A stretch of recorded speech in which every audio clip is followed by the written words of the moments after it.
Peace, YouTube. Here's another video for this week, and the topic is going to be talking about post-traumatic stress. I was inspired to make this video because I was reading an article that was titled something like Post-Traumatic Stress Growth.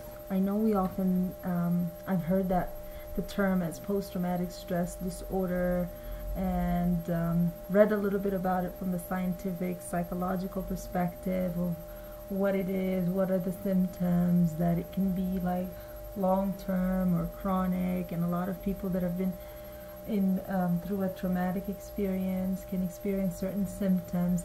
And I really liked the article that talked about post-traumatic stress growth in the sense of how do we transform these experiences, these so-called traumatic, unpleasant experiences, and really come out with a sense of growth, with a sense of clarity, with a sense of newness, if you will.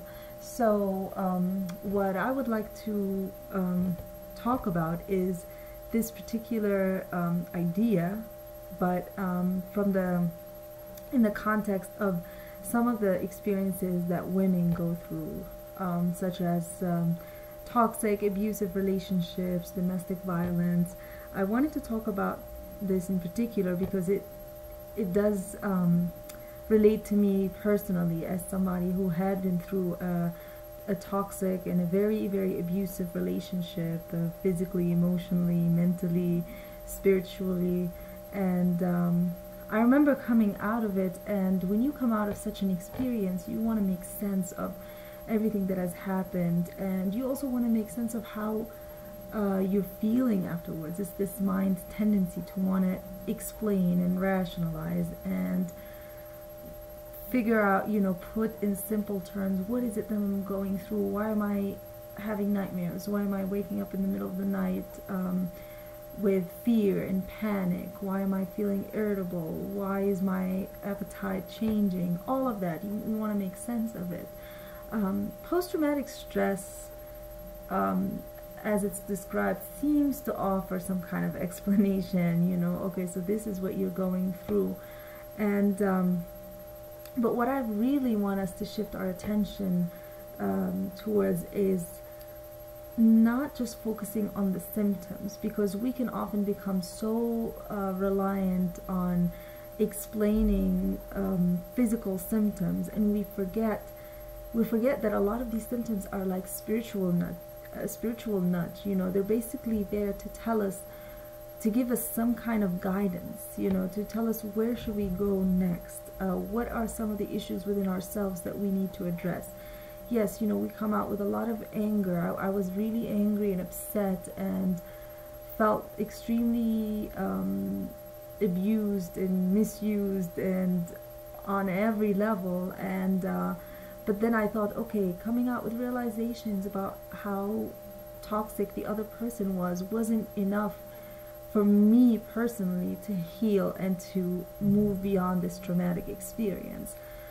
So I started to look deeper, and yes, the symptoms can be very unpleasant. The panic, the fear, the anxiety, the irritability, all of that, it can be very unpleasant. I know how it feels, but waiting for those symptoms to go away, and just simply, or learning to cope with them, is sort of like missing out on a much greater message that we could be receiving through those experiences. And one is basically addressing those unresolved, unhealing parts within ourselves. It also, I think that a lot of what people describe as post-traumatic stress, and which I have felt and I have experienced, feel like some kind of dying, but it's not really dying in the sense of like like wanting to just leave this world or to die a physical death, but it's like those parts of you, those ideas and experiences, those belief systems that no longer serve you, they're dying, they're leaving, but yet I think we're holding on to them, and we're getting fearful of letting go of that part, and the mind is rationalizing why we should hold on to it, and then we feel like we should mourn those parts, even though there's, our inner core grasps that we no longer need them. So all of that can be really can seem very overwhelming, but if we can manage to pull through and just be present in the moment and experience every unpleasant feeling and sensation and mood, then I think we'll come out we'll emerge and come out much stronger with a better sense of clarity. I also want to talk about something here related to abusive relationships and the feeling that comes afterwards. A lot of people talk about time, time will heal this, time will heal that. I feel that time has very little, if anything, to do with healing. Time is simply the medium, it's the through which we can manifest those experiences that will take us towards healing. Time spent doing nothing or doing the same things over and over, time spent not taking the time to reflect and receive the lessons, is basically, it doesn't really, it's just basically time passing.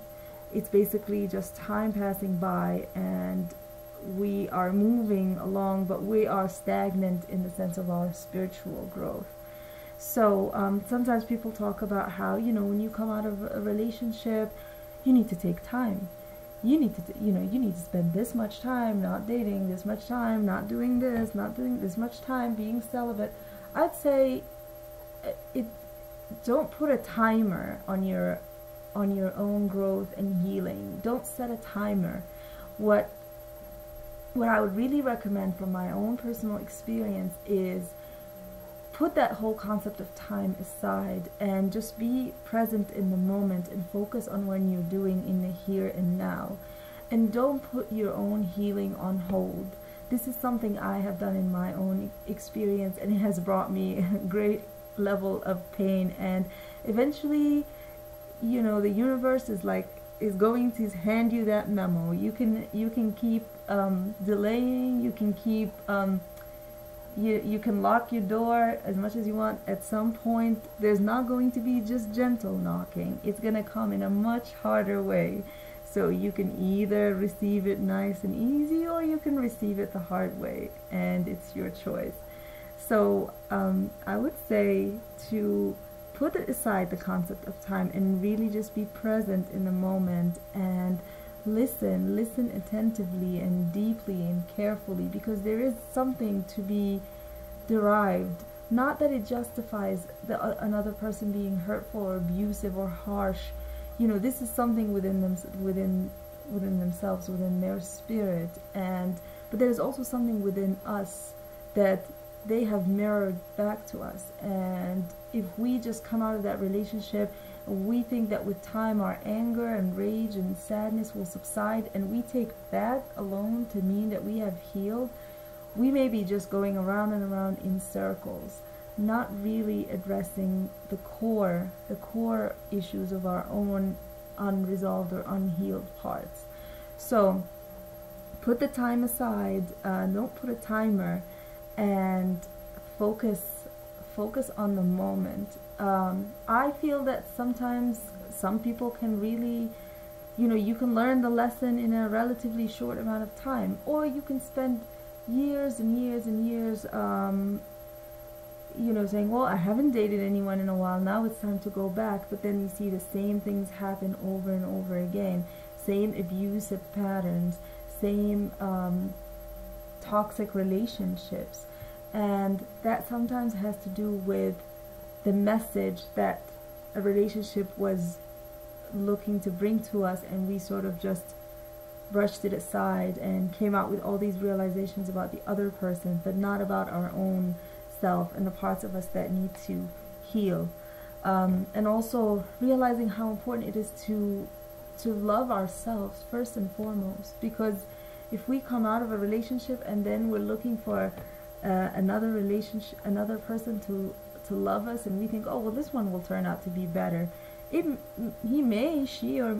or she may, but that will not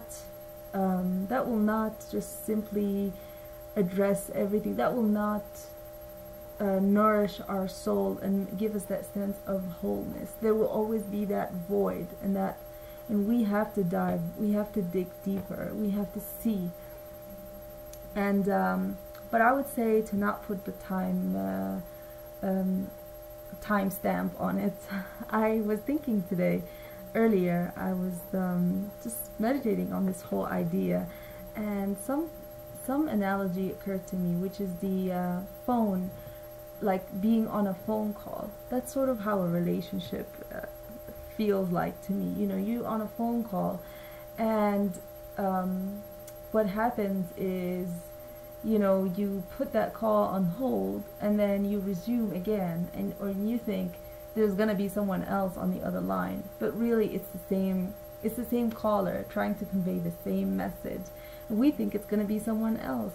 Or you hang up that call and dial again, and somebody else picks up the phone, has the same tone, same ideas, same behavior, everything. I would say the best thing is to just disconnect that call and plug into yourself. Make that call within yourself, and also plug into the divine, the source of all, you know. And then you will feel that when the time, you know, when you attract a new person in your life, you will feel the difference, you will feel the growth, you will feel the love, because the love will start within you first and foremost. I would really recommend to not just keep on putting that call on hold, because eventually we will get the message. The other thing is, I would advise those that are in abusive or toxic relationships,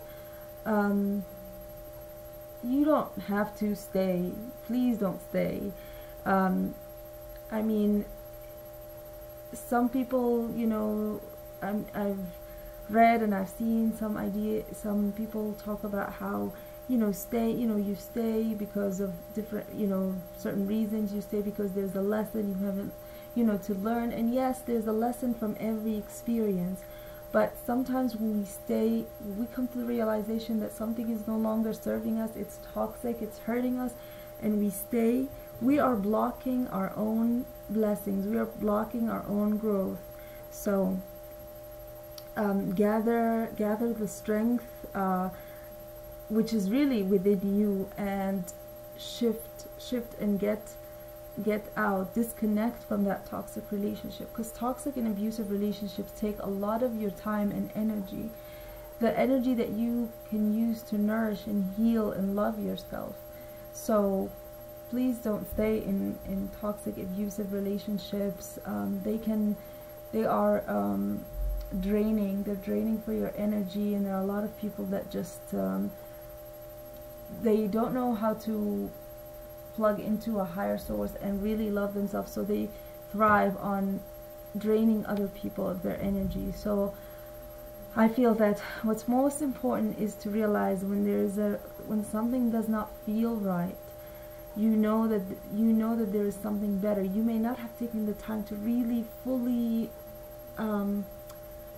envision and visualize that something. Then do not spend more of your time trying to fix something that you know is toxic and no longer serves you. There is so much beauty in the world, but it starts from within. It starts from within you. So this is just what I wanted to share. I wanted to keep this less than 10 minutes, but it's already almost 15 minutes. I wish everyone much love and healing and beautiful relationships and post-traumatic stress growth. Peace.